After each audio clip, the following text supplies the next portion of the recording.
Estamos na sexta campanha de levantamento e monitoramento dos bugios, a espécie Aloata guariba clamintans, uma espécie que é considerada vulnerável no estado do Rio Grande do Sul, está inclusa também nessa mesma categoria na lista nacional. É uma espécie bastante importante aqui para o nosso o bioma, essa faixa de transição entre dois biomas, a Mata Atlântica e os campos sulinos ou Pampa, né, melhor dizendo. Essa espécie está muito presente em todas as matas ciliares dos arroios que passam pelos hortos florestais da celulose rio-grandense. Como que funciona esse trabalho de amostragem, de levantamento dos bugios ruivos? Funciona basicamente com dois profissionais caminhando silenciosamente dentro das matas, principalmente, uma distância de 30 a 40 metros que separam os dois, com paradas sistemáticas a cada 20 ou 30 metros. Sempre olhando para o dossel da mata, tentando encontrar esses grupos de bugios.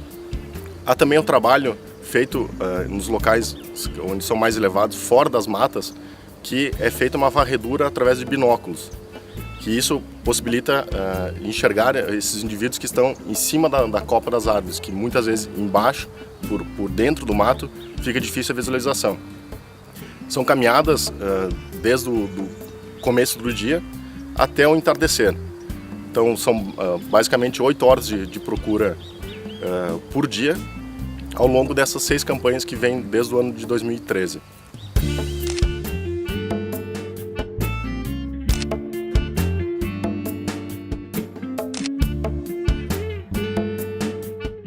A vocalização dessa espécie, do bugio ruivo, é muito conhecida pela população do entorno dos hortos, o ronco do bugio. Ela é uma excelente forma da gente localizar esses grupos na mata nativa devido à extensão dela. Então, através dessa vocalização, através do ronco, a gente consegue ter uma clara noção de onde esses grupos estão localizados. Além disso, a população local conhece muito a espécie devido ao ronco, devido à vocalização desses animais. Esses moradores conseguem nos mostrar as áreas em que esses bichos são localizados através da vocalização, através do ronco do bugio.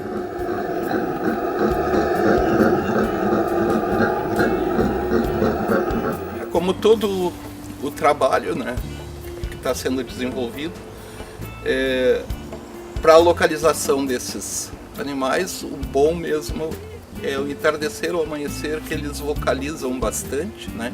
Então a gente segue direto na direção que eles estão vocalizando, para ver números de população, né? Quantos indivíduos no grupo.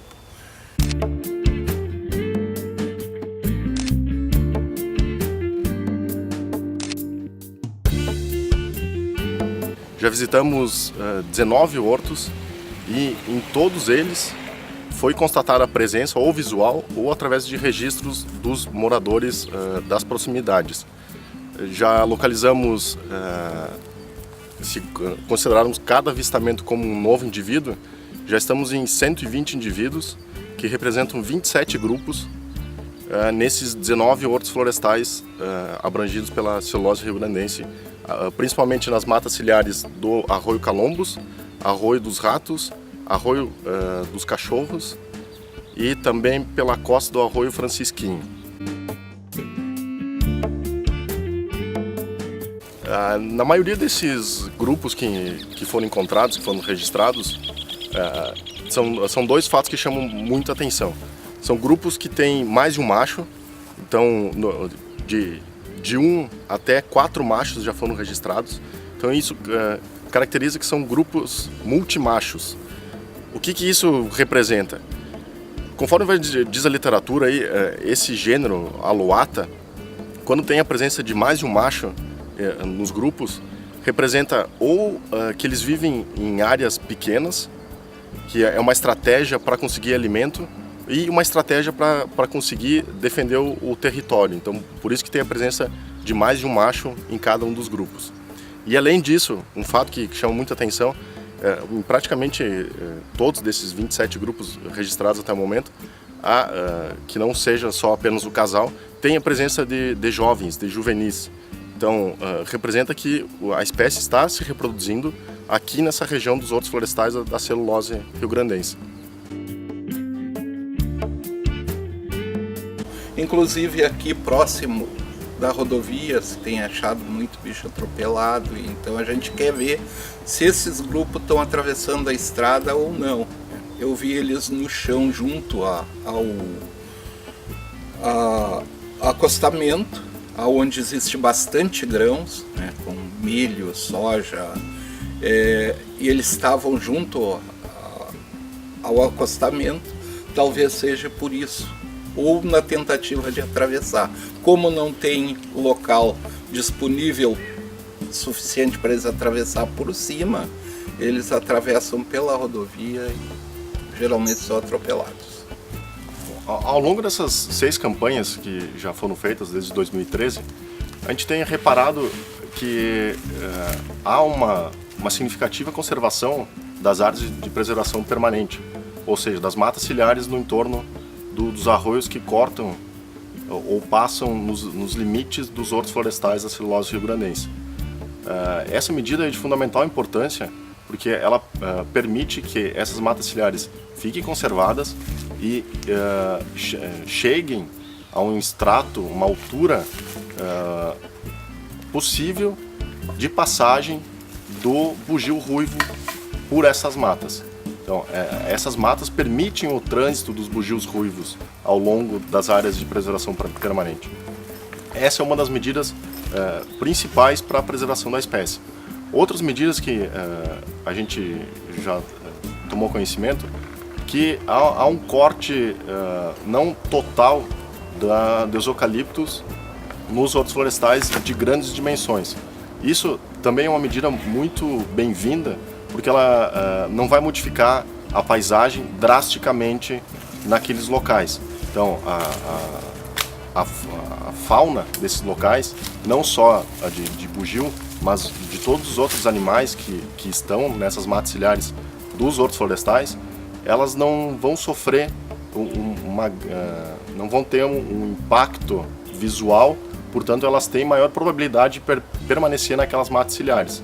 Então essa é uma medida essa medida de corte dos eucaliptos em escalas favorece também a permanência de toda a fauna naqueles locais, não precisando se deslocar, achar outros locais para invadir, porque essas espécies estariam concorrendo com aqueles indivíduos já presentes nas outras matas. Então essa medida que a celulose tem tomado ao longo do tempo certamente está favorecendo a permanência da fauna local.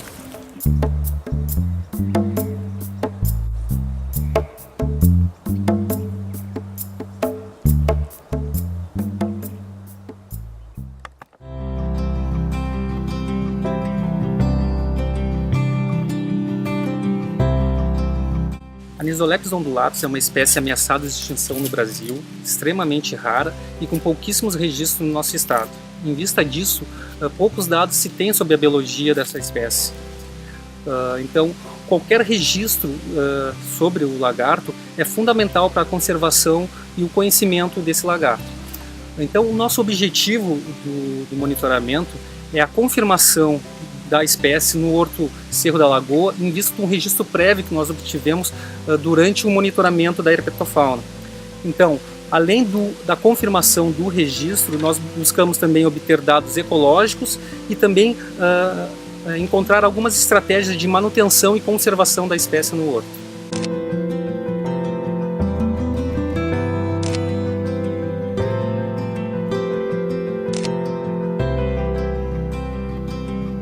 O estudo foi realizado durante 7 campanhas ao longo dos anos de 2015 e 2016 no Horto Florestal Cerro da Lagoa e no seu entorno. Para a captura dos espécimes de Anisolepis, foi feita a procura ativa em ambientes com afloramento rochoso, vegetação arbórea arbustiva e também entre os plantios de eucalipto. A gente encontrou já teve dois registros dessa espécie aqui dentro do Horto Florestal Cerro da Lagoa, em ambientes muito similares a esse, onde a gente tem afloramento rochoso, vegetação nativa na proximidade dos eucaliptos. O objetivo agora, então, é ver o tamanho dessa população e criar estratégias para manutenção e preservação dessa espécie.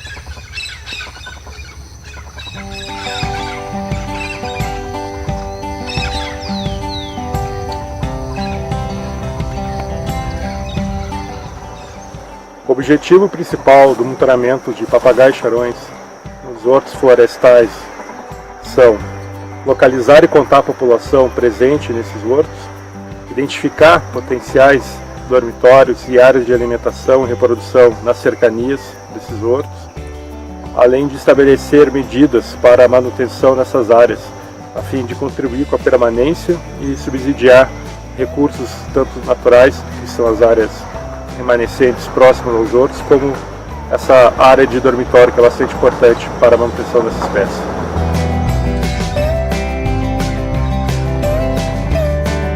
O método aplicado para o monitoramento das populações de papagaio-charão nos hortos florestais ocorre em 2 momentos. O primeiro momento, quando a população de papagaios-charões vem de Santa Catarina migrando para o estado do Rio Grande do Sul. Nessa chegada, os indivíduos buscam locais de abrigo, que se denominam de dormitórios, uma vez que é só utilizado a fim de pernoitar o bando.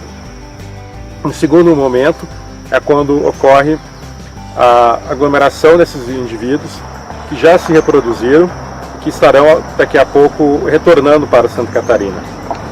O primeiro momento ocorre em meados de agosto e o segundo momento vai ocorrer final de dezembro e início de janeiro. Em ambos os momentos que ocorrem as campanhas de monitoramento, é realizado através de 2 técnicos munidos de binóculo, luneta, máquina fotográfica, gravadores de microfone, para a fim de documentar e contabilizar os indivíduos nos hortos florestais. É realizado transectos durante o dia, a fim de confirmar a ocorrência ou buscar informações através de relatos de moradores. E no final da tarde e início da manhã é quando é realizado o censo nesses locais de dormitórios. É quando os indivíduos, no período no final da tarde, vêm se reunir a fim de pernoitar e no momento matutino os indivíduos se dispersam a fim de buscar locais de alimentação.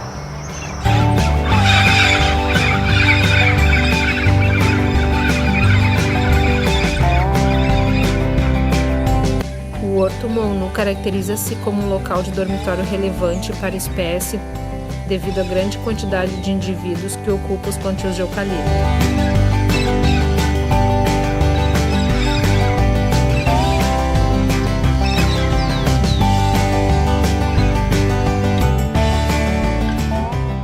Mata nativa no Horto São Rafael é relevante para a manutenção dos papagaios, pois contribui com a alimentação e muito provável para a reprodução da espécie.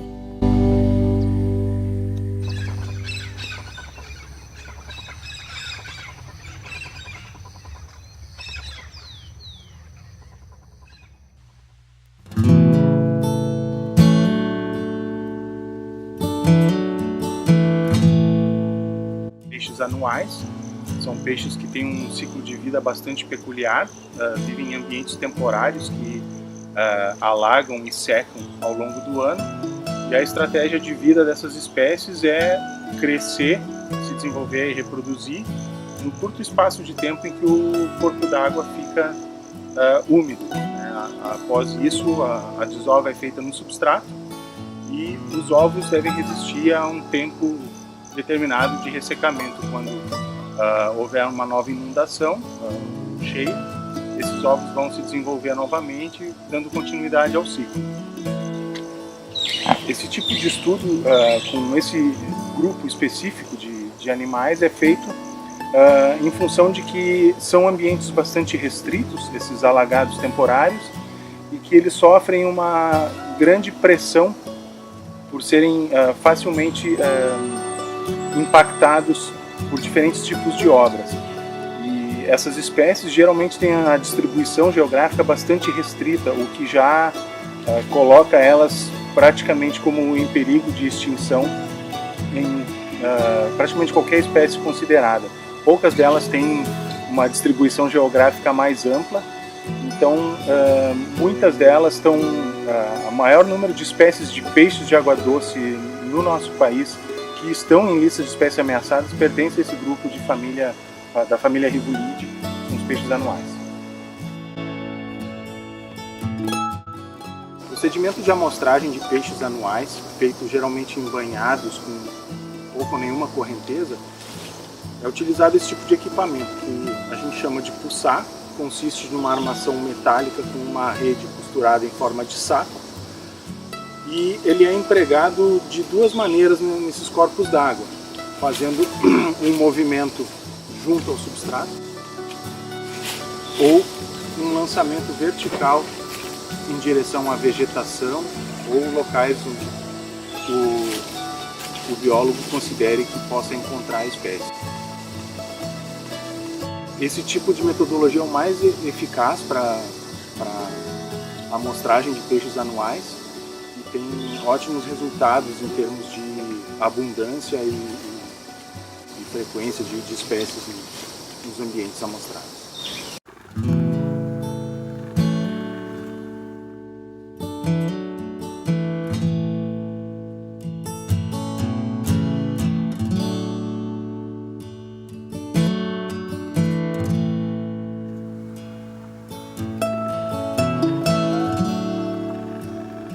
Na última campanha, ocorrida em junho, no Horto Florestal Ivaró, onde é feito o registro de uma espécie de Austrolebbias,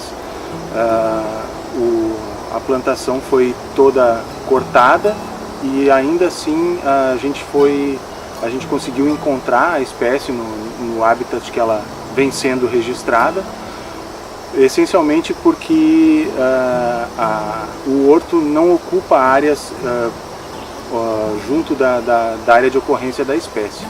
Então há uma conservação daqueles ambientes ali, ela ocorre junto a um fragmento de mata, junto a um arroio, e mesmo com o corte não foram observados impactos diretos na população, né? Nessas duas populações que a gente tem registro em pontos dentro do horto florestal.